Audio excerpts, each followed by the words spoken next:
Good morning, everybody. Welcome to the Daily Intimacy. It's Tuesday morning. We're going to begin with a centering, and then I am really looking forward to introducing Leora Tech this morning. So wherever you are, if you could just pause what you're doing and have a breath with me. Do that a couple of times, and then when you're ready, gently close your eyes.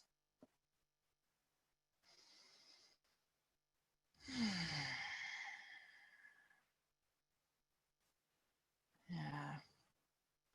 And even though it's morning, we'll give ourselves the opportunity to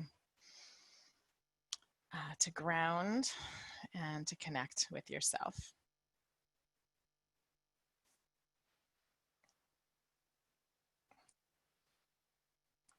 So a couple of breaths all the way down. See if you can inhale in through your nose and bring the breath down to the pelvis, down to the root chakra.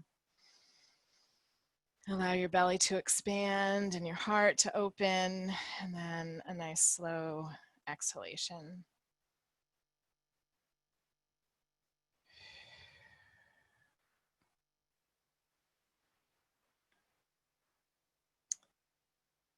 Just doing that a couple of times on your own, at your own pace.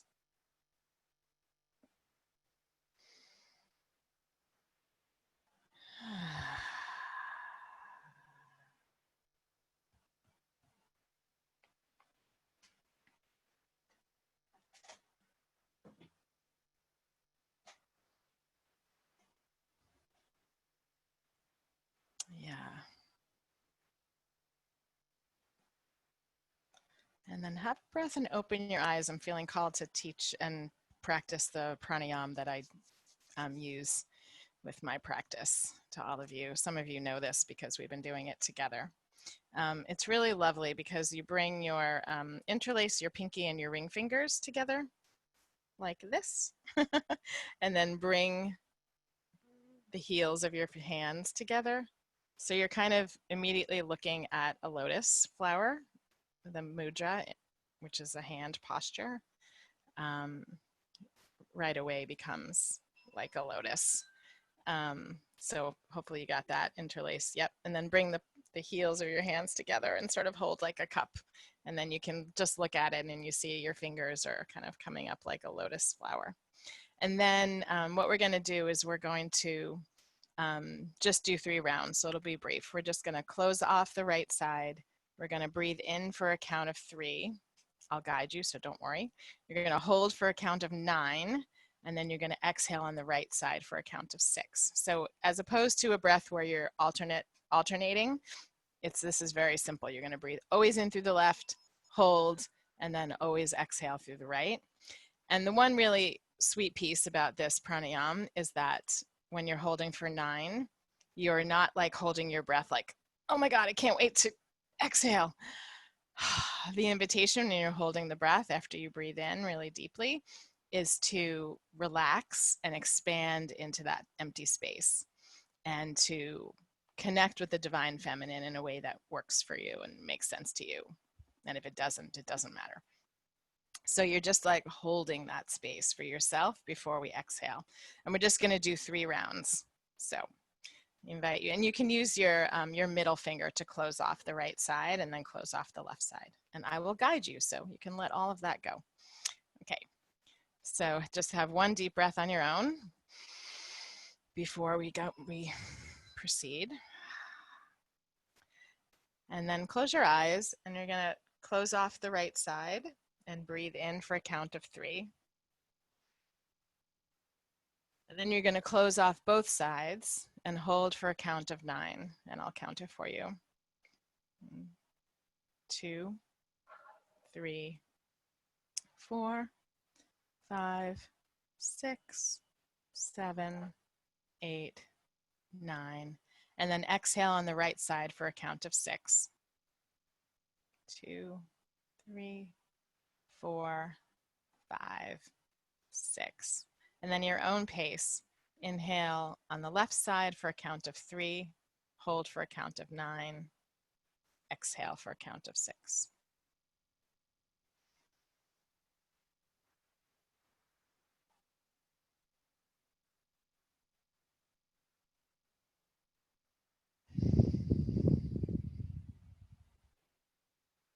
And then one more round.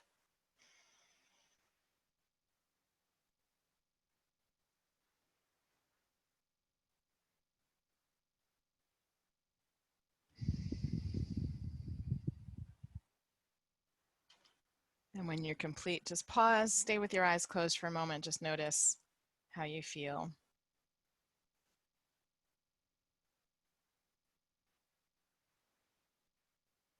Still becoming aware or being aware of the lotus that's in your hands.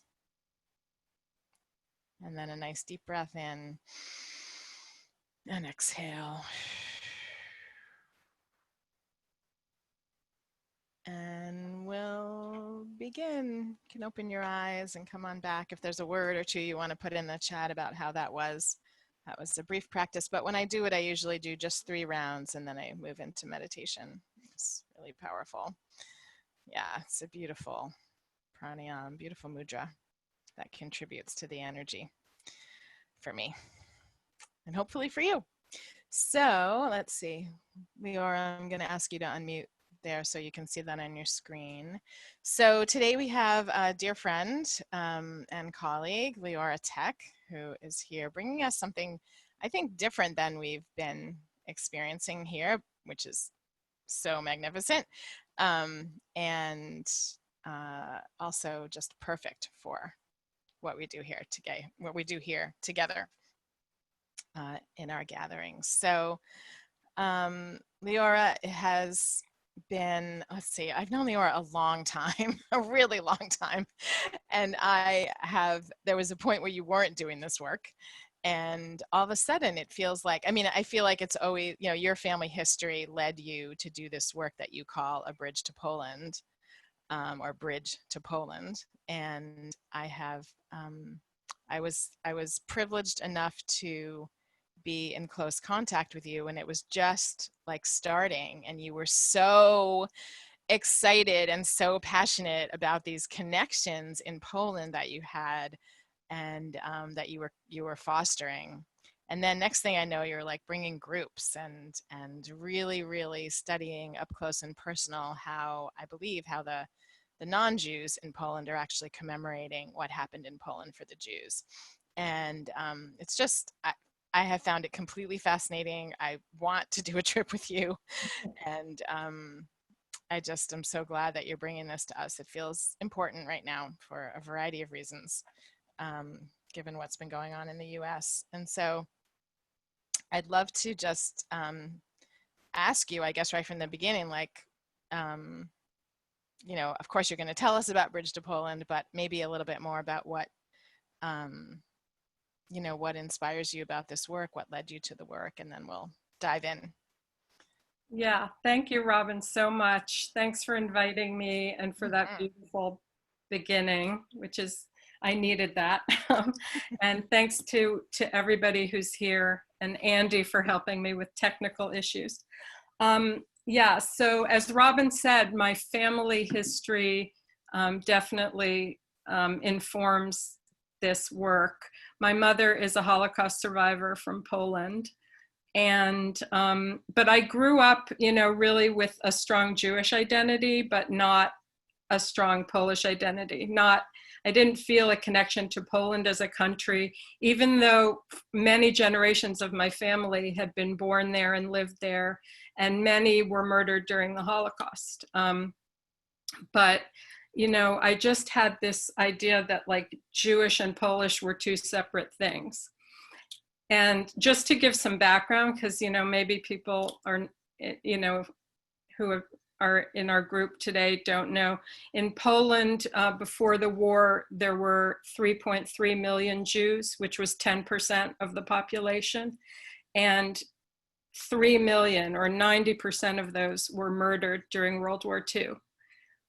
So this rich, vibrant Jewish community that existed for centuries was pretty much wiped out. I mean, there are some Jews in Poland now, but it's, just like nothing compared to that community that used to be there. So because there are so few Jews in Poland, you can't really leave like Jewish remembrance to Jews, I also want to point out that Poland was under communist rule, until 1989. So any kind of remembrance was really impossible until the 90s because Jewish subjects were pretty much taboo.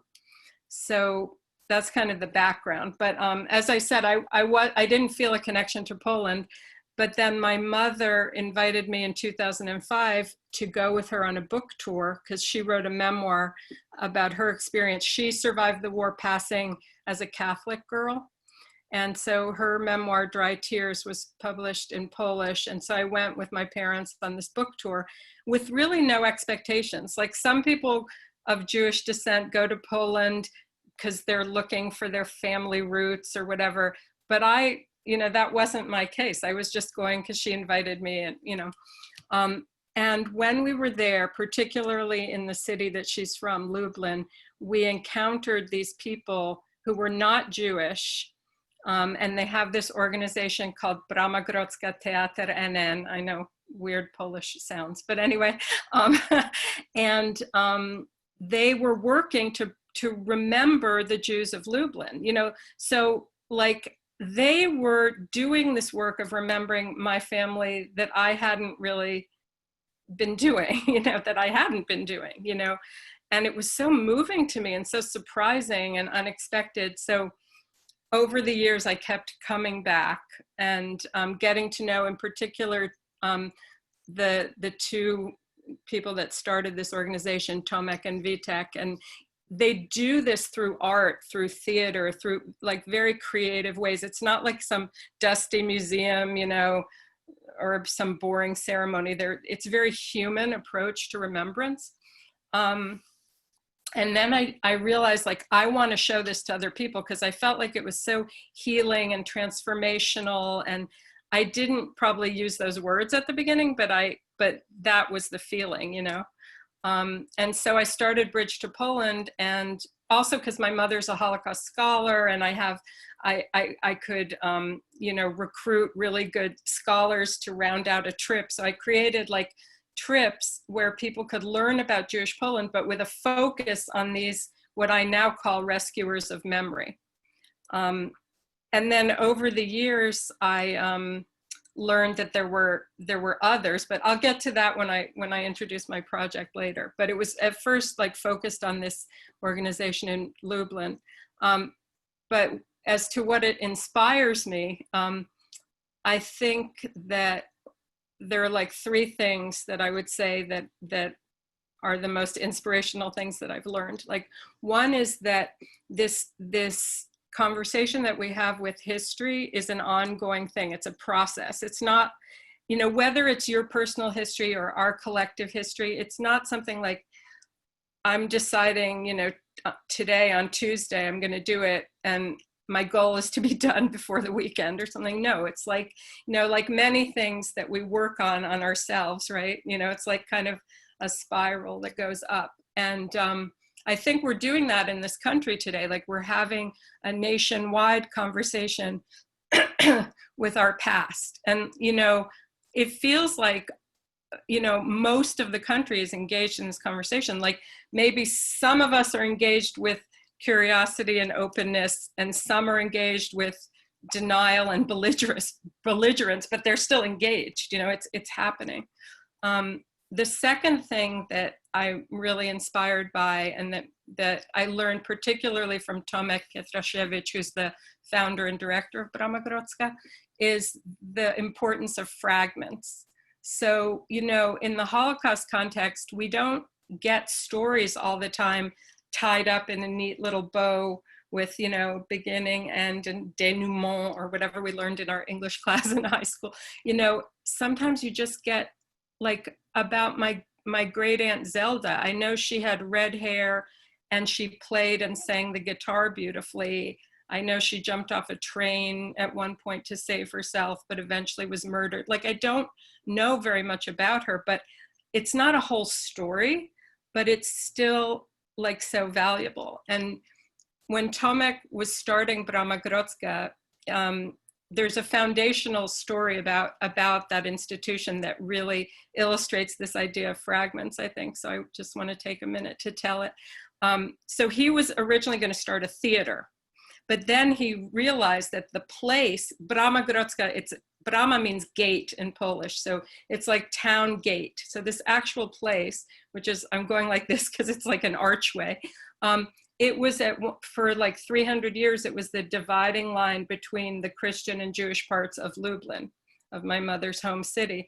And so, you know, they were going to start this theater, but then when he learned that, and he learned that on the other side, you know, there used to be this whole Jewish, like, thriving life, he changed his goal, and he's decided he's going to start this institution to remember the Jews, because all these people are walking around in a parking lot in empty space, and they don't even know that underneath it are the basements of these Jewish houses, that it used to be teeming with Jewish life. And he remembered at that time a story that his teacher had told him when he was in elementary school, that there was, during the war, she saw a little boy being dragged to his death, a little Jewish boy, and his hair turned white within 5 minutes. And that was like all he knew, you know.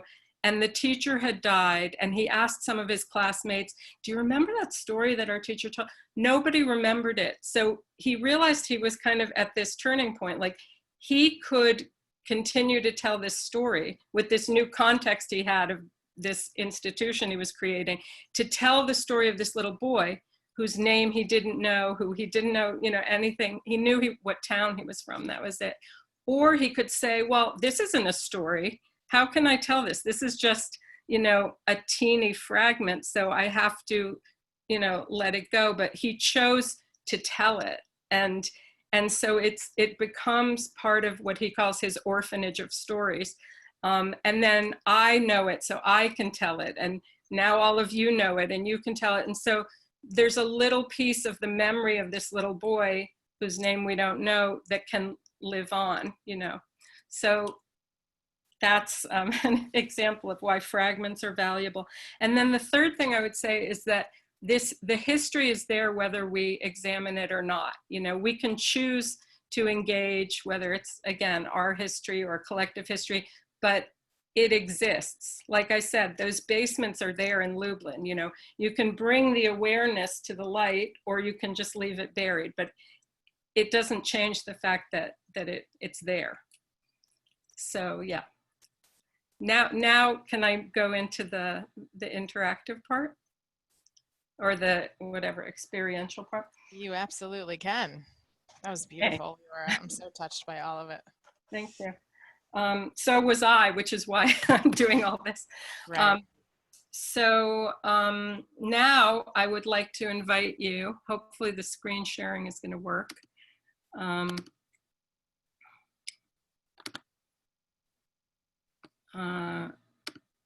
Okay.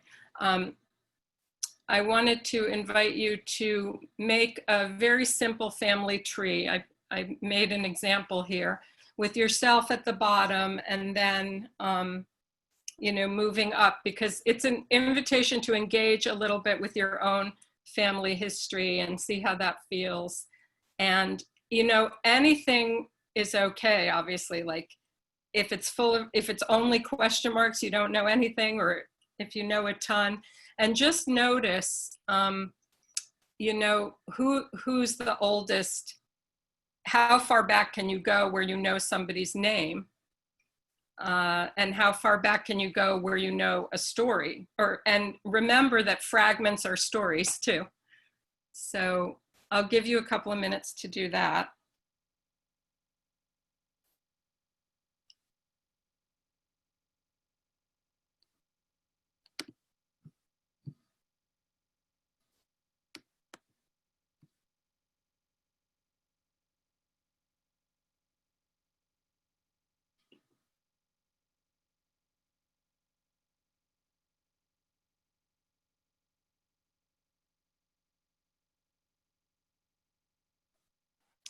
Leora, could you put the picture of the family tree back if it's easy for you? Oh, sure. And also when I say fragment, like, you know, I mean like something that you couldn't find by looking it up. Like we can look up in an archive a birth date or a marriage date or something like that. But for example, my mother, Nechama, was named after her great-grandmother, Nechama, who was known to be a very unpleasant person. That's all I know about her, but that's, you know, Yeah. not something you can find in an archive. Right. They tend not to archive that. Yeah.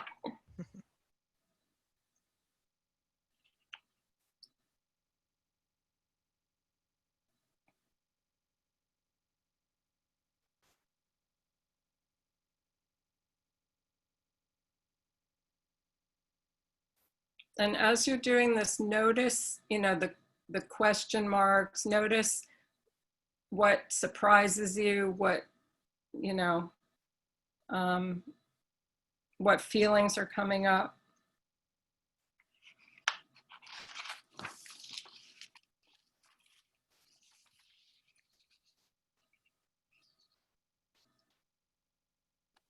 Okay, and now I'd like you to jot down, you know, you can just do bullet points, doesn't have to be like your magnum opus. So regarding my family history, first, I would like to remember. Second is I would like to rewrite.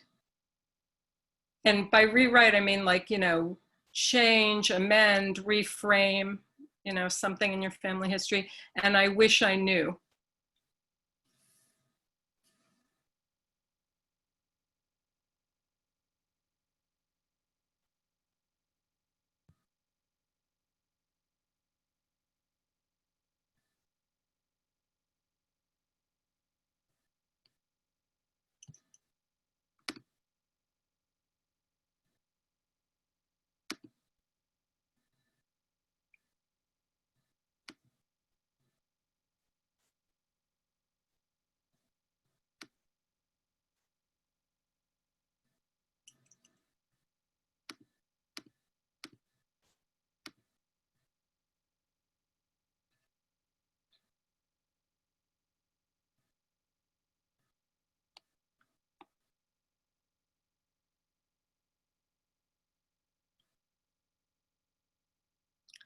Okay, now you might not have finished to your satisfaction, but that's okay. I want to, if I can figure out how to, yeah, I'm going to stop the share. And I'm going to put you into pairs. And I invite you to discuss with your partner for a few minutes, you know, because this is like a conversation with between you and your own history, right? And now you have the chance to discuss with someone else, be in conversation with someone else about this, and to talk about those things that I mentioned. You know, did anything surprise you? What emotions came up for you? And then as you're talking to your partner, maybe noticing like what's similar, what's different, you know, and again, like anything is obviously legitimate about, you know, some people's history has been erased, groups or individuals, and some, like my example of Prince Harry, you know, was highly documented, right? So, okay, no. Oh, shoot, I don't have the breakout rooms. It's okay. I'm doing it for you. Oh, okay. So you maybe just put people in for, you know, like, I guess we could do 3 minutes, and make sure the first person to talk, let's say the person with the longest hair talks first, and remember to give your partner time. So we're going to do it for 3 minutes. Okay, a woman after my own heart. Okay, hold on. I just got a request, so I'm gonna try. Okay, that's fine, Andrew. That's fine, Andrew.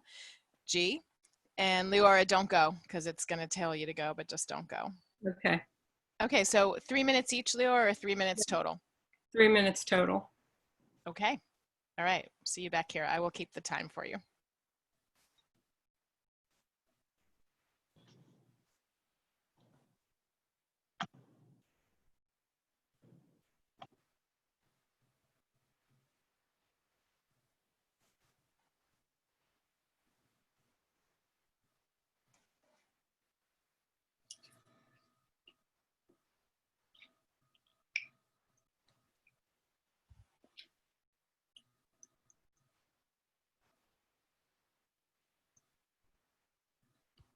Um, hold on.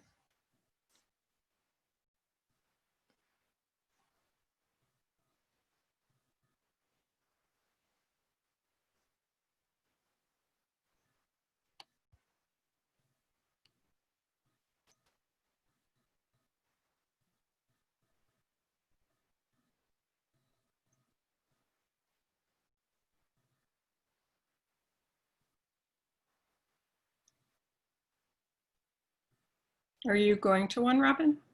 No, I'm just making sure nobody's left by themselves because not everybody will join a breakout room. Yeah,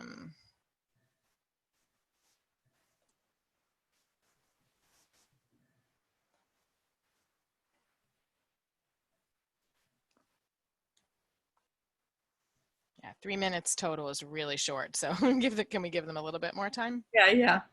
Okay. I'm keeping the time right now. I'll just start it now, the clock, and I'll let them know when to shift. Oh, that's great. Mm-hmm. I just want to make sure nobody's alone. I had to move a couple people.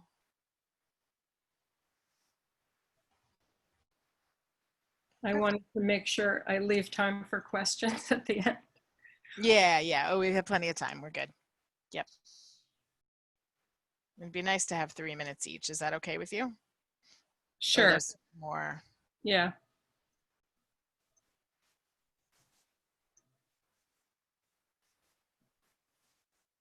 Are you writing to them to tell them that, or? Yep. Yep.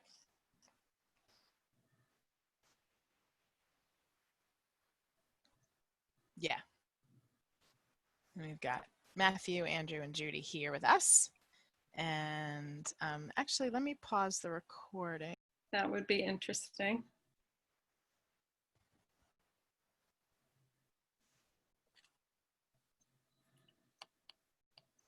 Okay, everybody's back. Everybody's back? Everybody's Okay. back. Hi, everybody. I was just saying that I invite you to put a word or a phrase from what came up for you into the chat. But as you're doing that, I see, yeah, Emily said heavy heart. I wonder if anybody wants to share out loud, to unmute and to share something that came up for them. Yeah, just put me in the chat and then we'll unmute you. It'd be great to hear from somebody. Great. There's a me. Yeah, let's start with Sins.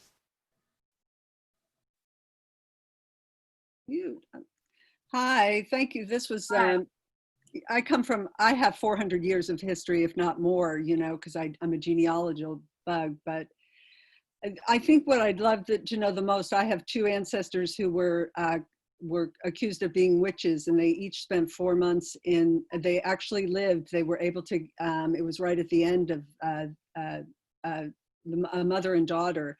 And I'd love to hear what that, you know, I wish they had written journals, you know, or something, you know, I can get the trial transcripts, but what was it like for them? And I also wonder, were there other crazy women like me? You know, I want to see pictures. That's what I miss the most, is not having pictures going way back, and just wondering, you know, I am such a strong personality. There must have been others like me, you know, and I wish there was a way to access them. Yeah, that's really cool. I also, I understand what you're saying about pictures, you know, because when you have the Holocaust in your background, often you don't have pictures. Like I have one picture of my mother during the war and one from pre-war, but I don't have any of my great grandparents on that side. And, you know, yeah, I have some descriptions. Thank you. Thanks for sharing that. Yeah, Donna said, realizing how many fragments there are and how many stories I would like to know about. Oh, and Jonathan said, sad to realize how much of my family history is not just lost, but actually abandoned. These are all like so fascinating, like all these comments. Donna's, you know, sad that immigration meant letting go of heritage, language, and stories. And Robyn, Oh, yeah, you're missing a lot of family history from your mother. I feel that way about my grandfather because he was orphaned at age 14. So there's just much less about his family than my grandmother's on my mother's side. Okay, well, thank you so much. And I invite you to continue this conversation, whether it's, within yourself or with others, because it's interesting to explore even the difficult feelings, I think. So now I want to pivot. And also, I just want to point out that I asked you to do this because this is another emphasis on how memory is a process, right? And we can kind of come in at any point and engage. And again, that thing that I said before about how it's there, whether you're engaged with it or not, And, the silences that many of you mentioned are, it's worthwhile to look at the silences as well as the flow. All of it is part of us individually, and then by extension, part of our collective history. So now I want to move to present to you this project that I've been working on for a year and a half, a little bit more. It's called the Neshoma Project, Conversations with Poles Rescuing Jewish Memory. Neshoma in Yiddish means soul. And it's also like a way that you can refer to people like as a compliment, like, oh, you're such a neshoma, you're such a good person, like a mensch sort of. So it has several different meanings. Like I think of these people who are doing this work as like really great people, but they are also kind of, in a way, preservers of the souls of the Jews in Poland that don't have a voice. I can, if I choose to, I can talk about those family members who were murdered, even if I don't know a lot about them. But there are full families that were wiped out that don't have anyone to tell their stories, and that's what these people in Poland are doing. For example, there's a guy named Dariusz Popiela. He's an Olympic kayaker. He's an amazing, just such a warm, incredible human being. And he didn't know anything about the Jews of his town, of his city, Nowy Sącz. And then he read something and he found out, and then he realized that there were no memorials, there were no plaques, there were no markers, there was no evidence of, and it was like the Jews were like a third of the city before World War II. And there's nothing, no memory. And so he felt like he had to act. And so he used what he calls his modest sporting career, because like he's like kayaking, it's not like soccer or something, where you're really like this big star, but it's a sport and kids respond to it, so he uses that kind of minor fame to get out his message about Jewish remembrance. And he created an organization called People Not Numbers. And so his goal is to renovate Jewish cemeteries, because lots of times Jewish cemeteries in Poland are just like abandoned, overgrown, sometimes they've been made into parking lots, but to renovate them and, make them, I'm missing a word, but make them look nice, with a fence and memorial and everything. And then to put as much as possible people's names, not just, the Jews of Grybów, were murdered or something. No, he like goes and does research and finds like people's names. And in that particular town that I just mentioned, Grybów, the memorial has not only the names, but the ages on this plaque. And it's very poignant to see, you see like this child, like Miriam Goldfarb or something, 2, like age 2, that she was murdered, or 0.5, like a baby was, or it's also like you see the families together, because he puts it like, you know, let's say it would be this Goldfarb, this Goldfarb, this Goldfarb, this Goldfarb, and then you just experience the loss in a different way because of the way he's presenting things. So that's one example, but people are doing all kinds of things. There's like scholarship, of course, you know, people teaching about Jews. There's cemetery cleanup, a lot of people do, or taking care of mass graves, because there are many mass graves of Jews in Poland. There's guiding, like one of my friends takes survivors and their children and grandchildren to their ancestral towns, or to, you know, if they were in Auschwitz, to Auschwitz or something.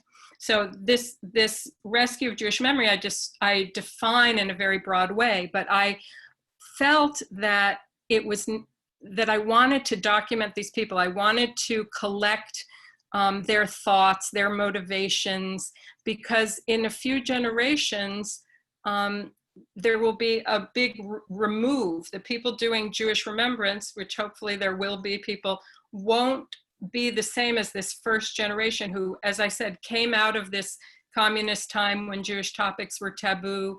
And also these people have had the, you know, privilege of having contact with survivors, direct contact. But in the next future generations, they won't have that. It will all be hearsay. You know, they'll be watching videos of survivors or reading memoirs of survivors, but it's not the same.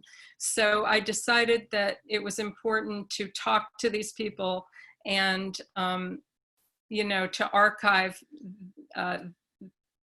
them in a video archive. So that's why I created the Neshoma project.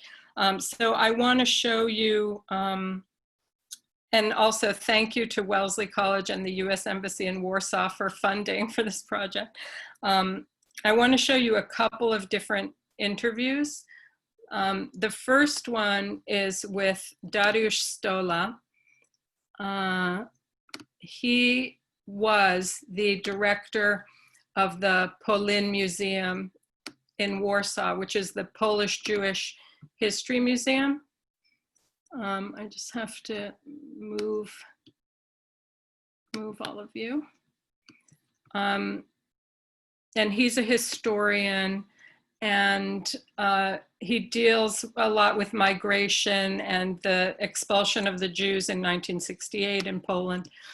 Anyway, he's talking here about a very early visit in the 80s that he and his friends made to Belzec. Belzec is a death camp in the east of Poland, and it's different, you know, probably everybody's heard of Auschwitz, and, you know, we hear about Auschwitz because Auschwitz contained work camps, like there were like 47 subcamps, and there was, you know, there were political prisoners there, there was work and extermination in the death camp, Birkenau. So you had people surviving because it wasn't only a death camp. In contrast, Belzec was only a death camp. In 1942, within like 9 months, almost 500,000 Jews were murdered there. You were put on a train, you arrived there, and you were gassed immediately. So that's the place that he's talking about. And now there's a memorial, a very moving memorial, and a museum there, but he's talking about being there before there was any commemoration because the Germans destroyed everything. Okay, so let's listen to him.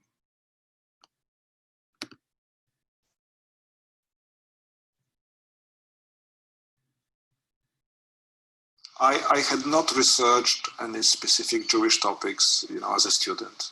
I didn't have some special interest for Jewish history. But I realized there were some moments that probably contributed to this decision. Not only to research Jewish history, but in particular Holocaust history. And one of these moments was in 1984, when with a group of my colleagues, we were in southern Poland.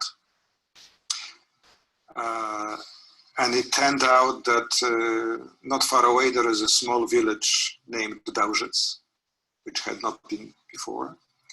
So we decided to go there and see the site of the former death camp. And that was quite an experience. The place was desolate. There was some strange concrete form like a monument, but otherwise it looked abandoned. There was some, very limited information written on a steel plaque, and a pine forest on a little hill. I remember walking on this path between the trees, and I realized that in the sandy path there were some little stones.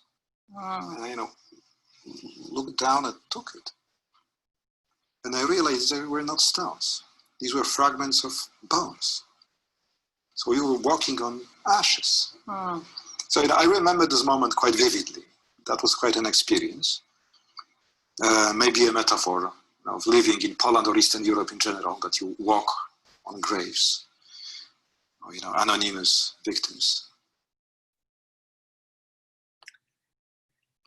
So that obviously is an example of someone who's, looking very big picture and is very aware of, what has happened in his country and when he walks on the land, what he's walking on. I don't know how many of us have such an, in the front of our minds, awareness of the past of our country as we go through our daily lives.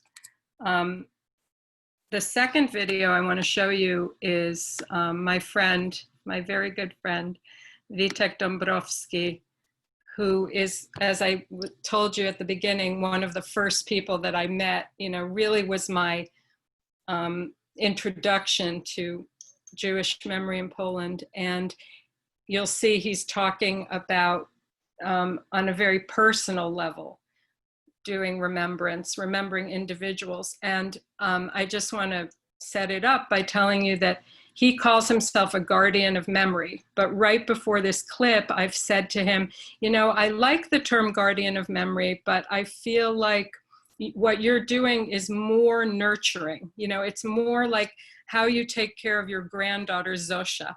So you'll see him referencing that and referencing Zosia in this.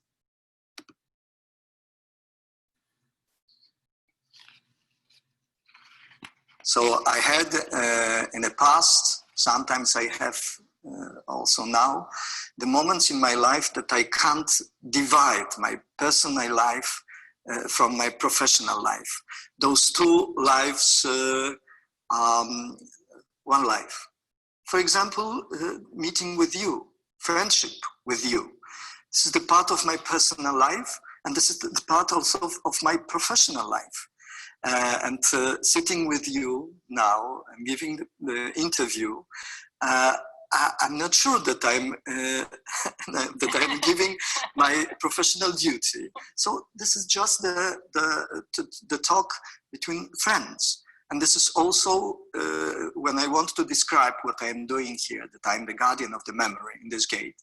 So this is also I'm standing in the not just only professional position, but also my personal position. Yes, I think it's a very good association, association with my granddaughter, with Zosia.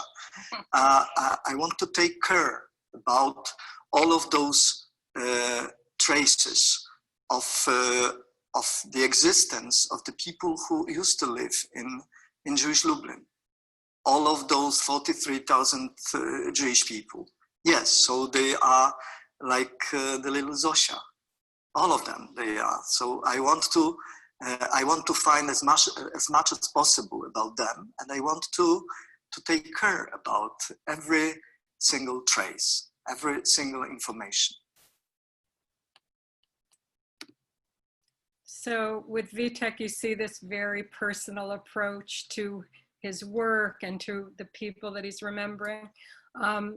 So that gives you, I hope, a sense of the project. And it's going to be at neshomaproject.org. It's not, the website isn't ready yet, but I hope in September it will be. And if you're interested in following this, sign up for my newsletter at Bridge to Poland. Robyn will attest to the fact that I don't send them out that often, not often enough, probably. No, not often enough. Yeah, you won't be inundated if you sign up, but you'll find out, when this stuff is available. And if there are any questions for the last few minutes, I'd love to answer. Yeah, oh, Robyn, his eyes, yeah. Well, he was just so in his heart and is just beaming through his eyes. It's really nice to see him after hearing his name so often.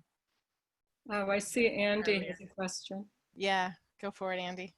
Hi, I might have this wrong, but years ago I remember a news story about people who would learn a Holocaust survivor's story to be able to pass it on, and also even get a similar tattoo with the numbers on their arm. I was wondering if that's actually a thing and what you think about it. I think it's really interesting, but I was wondering if it's actually happening. What I know about the tattoo question is more like grandchildren, like in particular, some in Israel that get the tattoo, the same tattoo their grandparents had. It's pretty controversial, like, because you can see from the point of view of, yes, this is an honoring, this is an identification with my ancestor, with my relative, I don't want to forget, you're never going to forget if you have that tattoo. On the other hand, it's, some people think that, we were branded like cattle, the Germans did this dehumanizing act upon us. Why do we want to reinforce that and, bring that into future generations? So, I mean, I can see the arguments on both sides. In terms of I think I've heard something about projects where you learn a story. Also at the museum in Washington, you can take a card and kind of go through the museum sort of with that person in mind. Oh, interesting. Okay. Parallel stories. Okay. Yeah, Amy made a movie suggestion. And yeah. Marcy asked, how can we support you? I put your website in there, and of course I'll send it later, but I wonder if there's any other way you want to respond. Oh, thank you so much.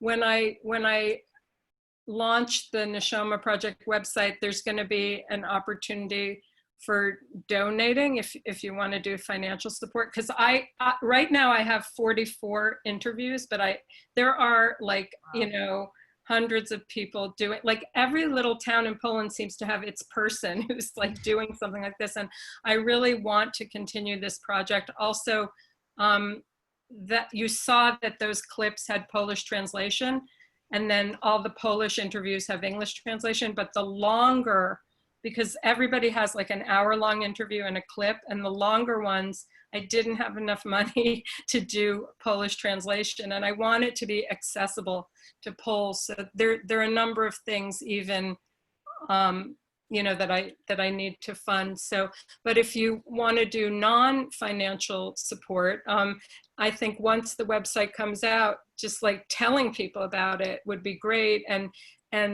sharing this knowledge, because a lot of people, I can't remember if I said this or not, but like Jews of Polish descent often have negative feelings about Poles, and they'll say like all Poles are anti-Semites or whatever. And those thoughts, those feelings are based on a lot of pain and loss that their family experienced probably, and that they heard from their relatives. But to counter that, I'm always trying to counter that anti-Polish feeling. So the more people that are talking about these people, the better, without denying that, yes, there was a lot of anti-Semitism, there was denouncing, there was even murder of Jews, you have to be able to hold both at the same time.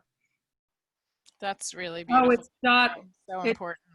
Marcy's asking. So Bridge to Poland is bridgetopoland.com, but Neshoma Project is .org. So I don't know if that got put in. No, I didn't put Neshoma. If you want to type it in there so you can spell it correctly, that would be great. And we'll just take, while you do that, a moment to thank you so much. Wow, that was really powerful and intense. and Robyn, beautiful. thank you so much. I really appreciate it. And thank you to everybody. I'm just typing in. You type in and we'll just like take our hands. How about if we all just like gather up the love in our hearts and take our hands and send it to Leora? Oh, and I'll receive You it. just get to receive. Receive, receive, receive. You deserve it so much. You've been working so hard on this really, really important, monumental project. I hope you get the recognition you deserve. Really, I already had like a vision of a Netflix like piece on. Well, I want them to get the recognition they deserve, but I'm happy to be able to be like the shepherd, you know. Exactly, exactly. Yeah, and you too. Thank you so much. Really moving, really beautiful. And anybody, if you want, I'll put my email here if you. I'll send it out later too, but yeah, put it in the chat. That would be great. If you have any questions or if you anything, you know, Leora@bridgetopoland.com. So perfect. Thanks for joining, because I know it was probably a kind of weird topic. It was perfect and beautiful. Talk about intimacy. I mean, this is where the rubber meets the road, not turning away. And I think that's the most powerful thing. One of the most powerful things I got from today is the way that you're not turning away. You're connecting with people who maybe were but aren't anymore, and you're inviting all of us not to turn away. That's intimacy to me. Yeah. And not always easy to do, for sure. Thank you. Yeah. So just 30 seconds more, if you guys can hang in. We happen to have Veronique here, who is our daily intimacy guest next week. Do you have a one sentence, Veronique? And then we're going to do one really important thing before we all go. So yeah, I'm excited. I'm going to pop on and talk about, I use tarot cards and astrology as means of you know, gaining insight and navigating the world. And so I look forward to sharing how I got there and began using those tools, and then some tips and insight onto how I apply them. And then we'll do a group reading and we can kind of talk through that. So I am looking forward to that. Yeah. Awesome. Thank you. Excited for that next week. So I would like all of us to do this energy shifting technique that I use to shift our energy as we move into the world, because I know some of you are, well, wherever you're going right now. Just nice little snapping to clear the energetic space for you to move forward in your day in the way that you would like to. So blessings, everybody, and thank you for being here, and thank you again, Leora. Lots of love, everybody. Mwah. Bye. Bye. Thank you both. Have a good week to everyone. You too. Thanks.